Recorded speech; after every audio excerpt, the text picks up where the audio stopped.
With NewsNation media contributor Steve Krakauer. Steve, good morning. What does this feud between Elon Musk and Jeff Bezos reveal about what to expect under President-elect Trump? I know what a strange time we live in. You know, at the box office, you got Glinda the Good Witch and the Wicked Witch of the West going battle. Over here, you've got these billionaires who are literally going back and forth with each other publicly on X. It's a very strange time. But no, it's really important to look at this. It's not just a space battle, but also a media battle, because obviously Jeff Bezos, as Tom mentioned, the owner of the Washington Post. And in fact, you know, there's a connection there because it was when Jeff Bezos killed the newspaper's endorsement of Kamala Harris and said, oh, no, we're not going to be endorsing anyone anymore. Interestingly enough, just as it seemed that Donald Trump was going to be winning a few weeks later, there was also the story that there were Blue Origin executives that had met with Trump in Texas right before the Joe Rogan interview. And maybe there was some sort of connection there. And obviously, Elon Musk, now as the owner of X, which is, you know, it's not a media outlet, but it is a platform that the media uses. So I think what we're going to be expecting here is, because Elon Musk is so tied into the Trump administration, obviously he'll be heading up DOGE, the Department of Government Efficiency, whether it's official or unofficial, you know, who knows what's going to happen in the next year, you know, months even. I think there's going to be that connection is always going to be on people's minds. And so when you've got these billionaires, they've got all the money in the world. Now they want power.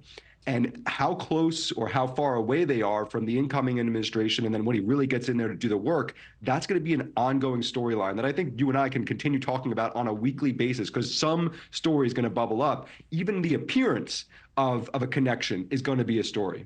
Steve, let's stick with Elon Musk and his popularity with Mr. Trump, because you've talked about the backlash against Elon, and particularly those who are fleeing X for like blue sky and things like that. Recently, he joked about buying MSNBC. Do you see the media industry changing after this election? Because there were a lot who got it wrong. They did. Yes, they did. And I think that there are two things at play here. First of all, the media industry was going to change no matter who won, because frankly, just the way that the audiences have changed and the business model has changed. So I do think that that was going to happen regardless. But the other thing that is something that's very important is the only way change can happen really in anything you do is through introspection and humility. And I find it very hard to believe that— Wait a minute, Steve. We're talking about politicians here. You said humility. Let's be clear here. Yeah, that's the thing. It's like maybe there's a little moment here where we're going to get a little bit of like deep, you know, thought about what we've done. It's not going to last. I really don't believe that the people like the Morning Joes of the world are going to sit there and start to really think March, April, May that they're going to rethink how they do things or how they think about the world and the people that are in it in America. I don't see that happening. And so, no, I think we're going to get more of the same, which is really detrimental, because as we've seen, trust in corporate media, in establishment media, legacy media is at all-time lows. And so it would be smart if they did. It would be smart if they changed in the right direction. I just do not see that happening. Steve, I've got less than 30 seconds, but I do want to ask you this here, because we've seen the popularity of shows like the Megyn Kelly Show and Joe Rogan's podcast, All the Smoke, Call Her Daddy. Those were the places that the candidates went to, and they seemed to garner the most views and the most interaction between consumers and voters. Is this the direction you see media heading?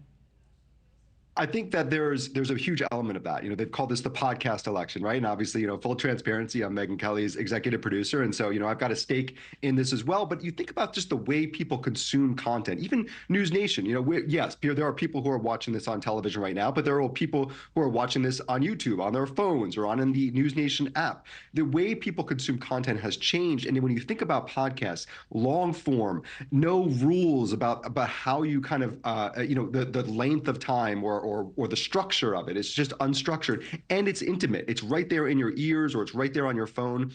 That is a different sort of authenticity and connection, and I do think that is going to be where things continue to shift over the next few years. Steve Krakauer, next time I'm in Dallas, you and I are grabbing a drink or two to talk about all this stuff. Steve, thank you so much. Thanks for watching, everybody. Go to joinnn.com to find NewsNation on your television provider. Also, don't forget to click that red subscribe button below to get more of NewsNation's fact-driven, unbiased coverage.